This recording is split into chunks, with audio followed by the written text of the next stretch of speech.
students, welcome to Statisticspedia. Now today's topic, it is the most important topic of your syllabus, which covers maximum number of questions. That is your continuous probability distribution. First distribution है आपका rectangular distribution और uniform distribution. तो ये आपने discrete में भी पढ़ा था, तो ये आपको बहुत ध्यान रखना है कि उसकी अगर रेंज गिवन है क्वेश्चन में तो वो कंटिन्यूअस रेक्टेंगुलर या यूनिफॉर्म डिस्ट्रीब्यूशन होगा.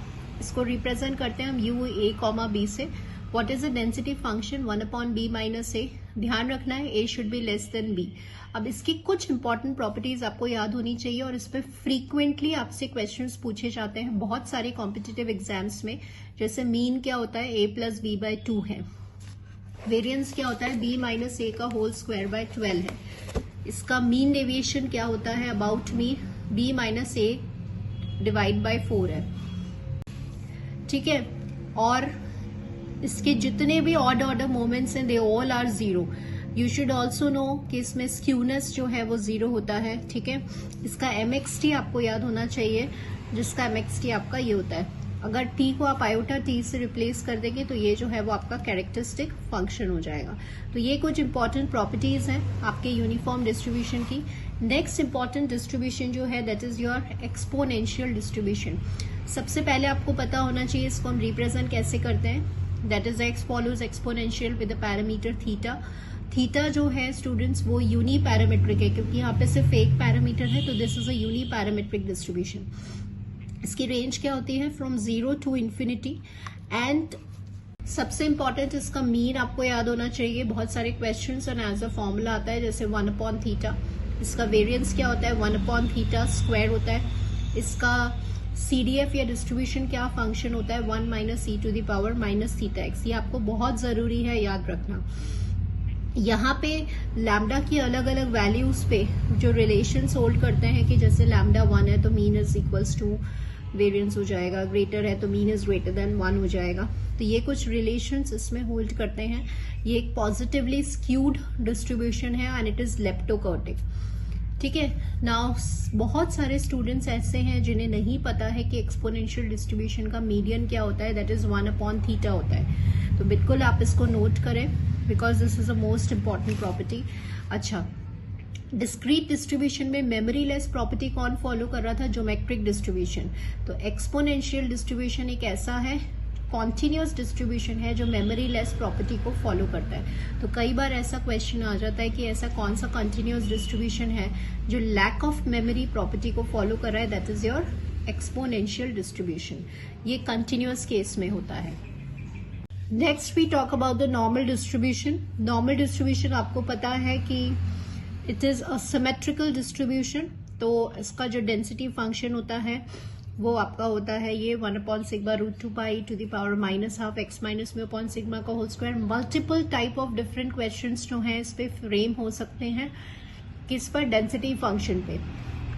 तो बहुत सारे स्टूडेंट्स को डेंसिटी फंक्शन प्रॉपर्ली याद नहीं होता है कि कहाँ स्क्वायर आएगा, कहाँ रूट आएगा. तो ये आपको बहुत अच्छे से याद होना चाहिए.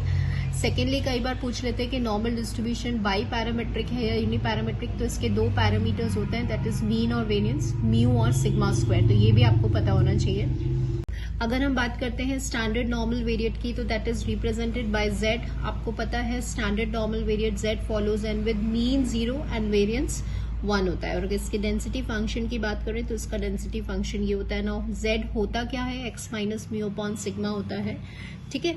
अगर हम बात करते हैं area under standard normal variate तो वो इतना इट इज ऑलवेज 1 होता है. ये आपको पता है. Now let's talk about the properties of normal distribution one by one. सबसे पहले किस लाइन पे ये सिमेट्रिकल होता है x इक्वल्स टू म्यू पर. बहुत जरूरी है कि normal curve it is symmetrical at x equals to mu. Symmetrical मतलब मीन, मीडियन और मोड इक्वल होते हैं. शेप की बात करें तो बेल शेप्ड कर्व होता है ये. मीन, मीडियन और मोड म्यू के इक्वल होते हैं. ठीक है. इसका जो एरिया है -∞ टू +∞ वो हमेशा 1 के इक्वल होता है. ठीक है. कितने मोड्स होते हैं कई बार क्वेश्चन आता है कि नॉर्मल डिस्ट्रीब्यूशन में बाई मॉडल होता है कि यूनी मॉडल. तो आपको पता है इसका जो मोड है वो 1 ही होता है that is equals to mu. तो it is a unimodal होता है. जितने भी ऑड ऑर्डर मोमेंट्स इसके 0 होते हैं. β1 की वैल्यू हमेशा 0 होगी. β2 की वैल्यू हमेशा 3 होती है इसमें. ठीक है. तो ये मीजोकॉर्टिक भी हम उसको बोलते हैं और सिमेट्रिकल बोलते हैं। Quartile deviation, so students I told you, मेरे बहुत सारे वीडियोस में, अब अभी आगे क्वेश्चन में भी मैंने आपको शॉर्ट ट्रिक बताई थी कि कैसे आपको नॉर्मल डिस्ट्रीब्यूशन का क्वार्टाइल डेविएशन, मीन डेविएशन याद रखना है। 2, 3, 4, 5 पहले आप लिख लेंगे। तो क्वार्टाइल डेविएशन होता है 2/3 of sigma and mean deviation होता है 4/5 ऑफ सिग्मा। समटाइम्स आपसे इसका रिलेशन या रेशियो पूछ लेते हैं, तो 10:12:15 होता है। प्लस यहाँ पे आपसे पूछते हैं कि सपोज नॉर्मल डिस्ट्रीब्यूशन जो है उसका मोमेंट जनरेटिंग फंक्शन क्या होता है, तो e की power mu T plus half sigma square T square हो जाएगा। कैरेक्टरिस्टिक फंक्शन, इसमें t को आयटा t से रिप्लेस कर दीजिए। पॉइंट्स ऑफ इन्फ्लेक्शन क्या होता है स्टूडेंट्स की, जब जो shape of the normal curve है ना शेप चेंज करता है, that is known as the points of inflection, तो वो म्यू प्लस माइनस सिग्मा होते हैं। प्लस लीनियर कॉम्बिनेशन, यहाँ से बहुत सारे क्वेश्चंस फ्रेम होते हैं कि अगर दो नॉर्मल वेरिएट्स को आप सम कर रहे हैं तो वो भी आपको एक नॉर्मल वेरिएट मिलता है, और सब्ट्रैक्ट करते हो आप, डिफरेंस निकालते हो दो नॉर्मल वेरिएट का, तो वो भी आपको जो है वो नॉर्मल वेरिएट मिलता है। ठीक है, और एक बहुत बहुत इंपॉर्टेंट है कि x और y अगर आपके पास स्टैंडर्ड नॉर्मल वेरिएट्स हैं और उनका आप रेशियो ले रहे हो x/y, तो वो कौन से डिस्ट्रीब्यूशन को फॉलो करता है, तो वो हमेशा आपके कॉशीज डिस्ट्रीब्यूशन को फॉलो करता है। This is the most important. We have an area property, कौन कितना एरिया कवर करता है, यहाँ से भी आपके क्वेश्चंस आते हैं। जैसे म्यू प्लस माइनस सिग्मा है तो 68.26% करेगा, म्यू प्लस माइनस 2 सिग्मा है तो 95.44, और मैक्सिमम एरिया जो होता है वो mu plus minus 3 sigma limit में होता है 99.73। तो इसके एग्जैक्ट जो आंसर्स हैं वो आपको याद होने चाहिए। जैसे अगर 95% है तो स्टैंडर्ड नॉर्मल कर्व में कितना एरिया आता है, प्लस माइनस 1.96 आता है। ठीक है, और अगर 99% है तो 2.58 आता है। Next we have beta distribution of first kind, तो आपको पता है सबसे पहले इसकी रेंज पता होनी चाहिए, फ्रॉम 0 to 1 होती है।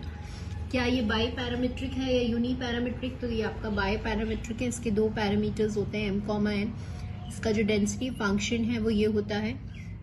इसमें हमें मीन वेरिएंस बहुत अच्छे से याद होना चाहिए, तो आप देख रहे हैं this is a mean and variance for your beta distribution. Harmonic mean की बात कर लेते हैं, तो this is an harmonic mean. ऐसे ही beta distribution of second kind है, इसका डेंसिटी फंक्शन ये भी बाय पैरामीट्रिक होता है, इसके दो पैरामीटर्स होते हैं, दैट इज m, यहाँ पे भी आपको मीन वेरिएंस और हार्मोनिक मीन बहुत अच्छे से याद होना चाहिए। ठीक है, रेंज जो होती है वो 0 to इन्फिनिटी होती है। Now next we have a gamma distribution. देखिए गामा डिस्ट्रीब्यूशन में एक होता है x follows gamma with a parameter lambda, तो this is uni parametric distribution. ठीक है, जिसमें लैम्डा होता है, इसका डेंसिटी फंक्शन ये होता है, और इसमें एक सबसे इंपॉर्टेंट प्रॉपर्टी ये होती है कि ये एक ऐसा कॉन्टिन्यूअस डिस्ट्रीब्यूशन है जिसका मीन और वेरिएंस लैम्डा के इक्वल होता है, उसके पैरामीटर के इक्वल होता है। तो ये इंपॉर्टेंट प्रॉपर्टी है। इसका mgf आपको याद होना चाहिए, that is 1 minus t to the power of minus lambda will be the mgf। बिल्कुल ऐसे ही students x follows gamma with the parameter a, lambda होता है जो बाय पैरामेट्रिक होता है, तो इसका mgf हमें याद होना चाहिए in relations between mean and variance. These are the general properties जो आप देख रहे हैं अभी, और क्विकली आप इनको रिवाइज कर लीजिए। मैं आपको ये हाईलाइट करवा रही हूँ कि व्हाट इज इम्पोर्टेंट। जैसे गामा वेरिएंट्स में एडिटिव प्रॉपर्टी होल्ड करता है, ठीक है, उनके जो पैरामीटर्स हैं वो ऐड हो जाते हैं। तो इसमें सबसे इंपॉर्टेंट बात ये याद रखनी है कि एडिटिव प्रॉपर्टी तभी होल्ड करेगा जब वेरिएबल्स का नेचर इंडिपेंडेंट होगा। लिमिटिंग फॉर्म होता है कि जब लैम्डा टेंड्स टू इन्फिनिटी, जब वैल्यूज हाई हो जाती है, तो गामा डिस्ट्रीब्यूशन कौन से डिस्ट्रीब्यूशन की तरफ टेंड करता है, नॉर्मल डिस्ट्रीब्यूशन की तरफ। ऑल्सो स्टूडेंट्स एक बहुत इंपॉर्टेंट प्रॉपर्टी है कि x और y अगर दो इंडिपेंडेंट गामा वेरिएट्स हैं तो उनका जो रेशियो है x/y it is distributed as β2, और x/x+y it is distributed as β1। तो इसको आप बिल्कुल अपने फॉर्मूला लिस्ट में लिखिए, यहाँ से बहुत सारे क्वेश्चंस जो हैं वो पूछे जाते हैं। Let's move on to the objective section now. If x follows exponential distribution with a parameter theta, then the variance of the distribution be what? So students, यहाँ पे आपको बहुत सारे क्वेश्चंस मिलेंगे जिसमें आपको मीन वेरिएंस ये सब कुछ याद होना चाहिए। So अगर हम एक्सपोनेंशियल डिस्ट्रीब्यूशन की बात करते हैं तो क्विकली हम रिवाइज कर लेते हैं कि एक्सपोनेंशियल डिस्ट्रीब्यूशन जो होता है इसके कुछ पॉइंट्स भी हम देख लेते हैं, that is theta e to the power of minus theta x. यहाँ पे सिर्फ एक पैरामीटर है तो क्वेश्चन ये भी बन सकता है कि ये यूनी पैरामीट्रिक है कि बाई पैरामीट्रिक। तो एक पैरामीटर है तो ये यूनी पैरामीट्रिक हो गया। आपको रेंज पता होनी चाहिए, that will be from 0 to infinity. इसका जो मीन होता है वो होता है 1/थीटा और इसका जो वेरिएंस होता है वो होता है 1/थीटा²।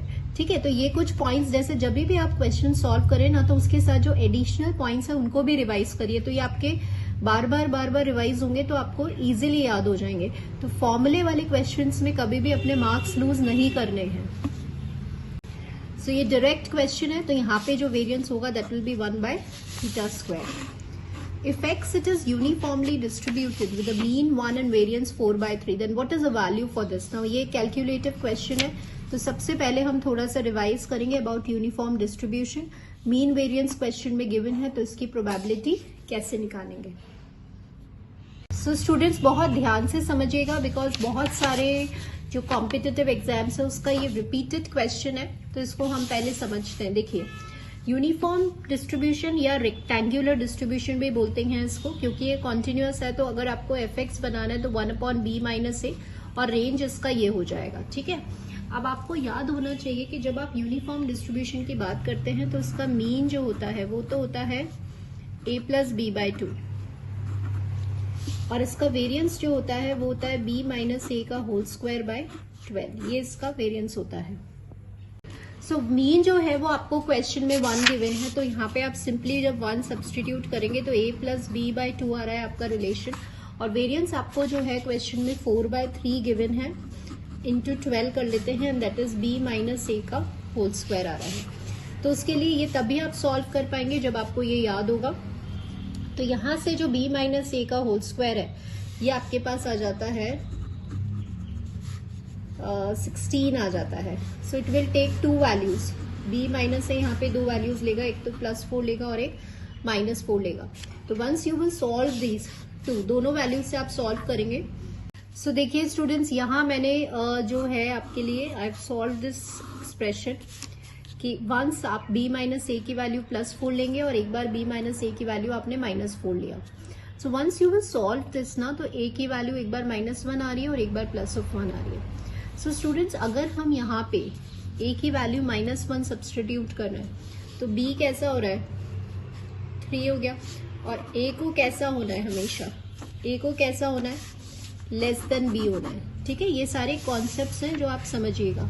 तो यहाँ पे ये बात ट्रू हो रही है, यहाँ पर है ये वंस a की वैल्यू 1 है, यहाँ पे जब a की वैल्यू 1 सब्सटीट्यूट कर रहे हैं तो b की वैल्यू क्या आ रही है 1 आ रही है। तो ये सेम कभी नहीं होनी चाहिए। ठीक है, why it is not same, क्योंकि a must always be < b, that's why. तो आप देखिएगा कि when a is < b, a और b की वैल्यूज आ गई। अब आपको क्वेश्चन में क्या निकालना है, आपको ये निकालना है x को किससे छोटा होना है, इससे छोटा होना है। तो x इससे छोटा है लेकिन x किससे बड़ा है, a से बड़ा है। तो a से बड़ा है मतलब -1 आ गया इंटू fx।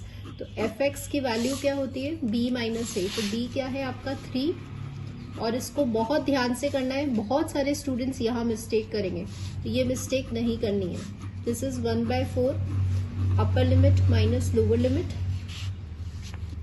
तो यहाँ पे +1 आ जाएगा and once we will solve we will get the final answer.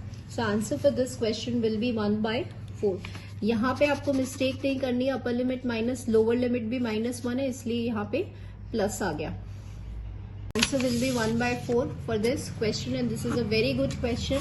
मैं इसको स्टार मार्क कर रही हूँ, आप भी अपने स्टार मार्क करिए if you are preparing notes by yourself, क्योंकि ये सारे क्वेश्चंस आपको एट लास्ट मोमेंट पे रिवाइज करने हैं।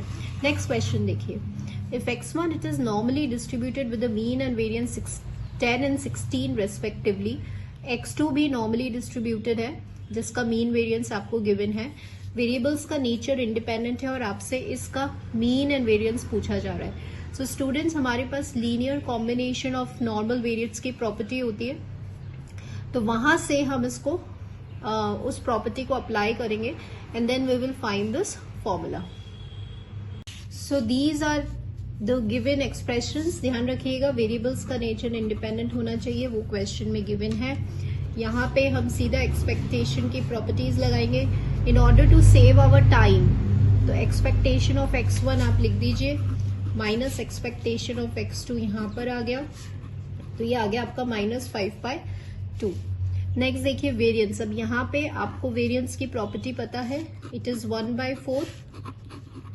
क्या होता है students, a² into variance of x। अब यहीं पे हम एक और प्रॉपर्टी रिवाइज कर लेते हैं कि वेरियंस जो है it is only affected by scale not by origin.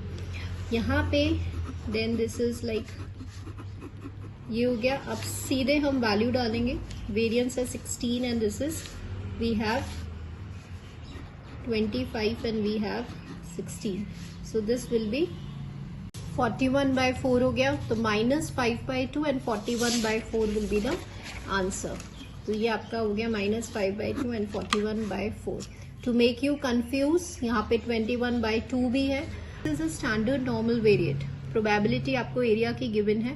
Then what is the value for this, बहुत ध्यान से समझिएगा। Again I am marking it as an important question because यहाँ पे एरिया प्रॉपर्टी का यूज आएगा और यहाँ पे कैलकुलेटिव क्वेश्चन है। तो चलिए इसको समझते हैं कैसे सॉल्व करना है।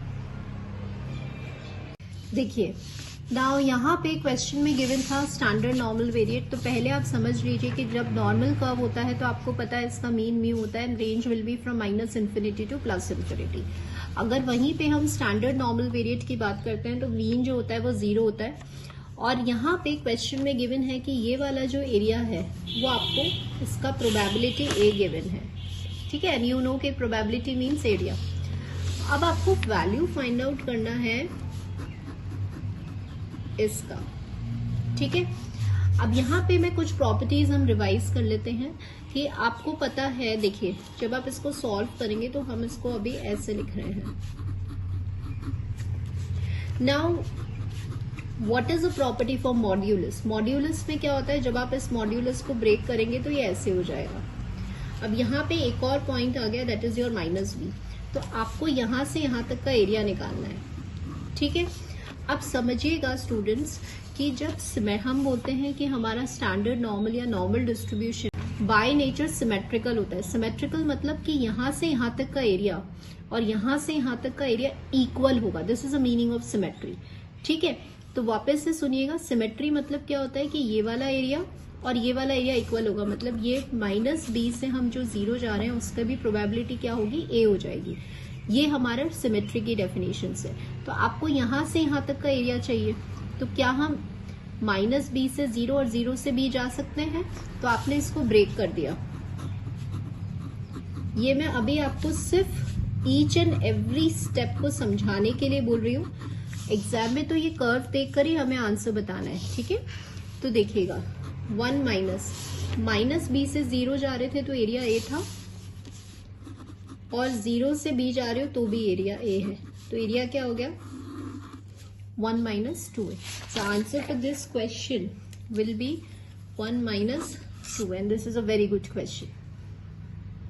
If the mean deviation of the normal variable is 16, then the quartile deviation be what? अब स्टूडेंट्स मैंने आपको एक ट्रिक बताई थी, quartile deviation, mean deviation and कैसे आपको नॉर्मल वेरिएबल का याद होना चाहिए। क्विकली रिवाइज कर लेते हैं वो ट्रिक क्या थी। आपको सीधे 2, 3, 4, 5 लिखना है।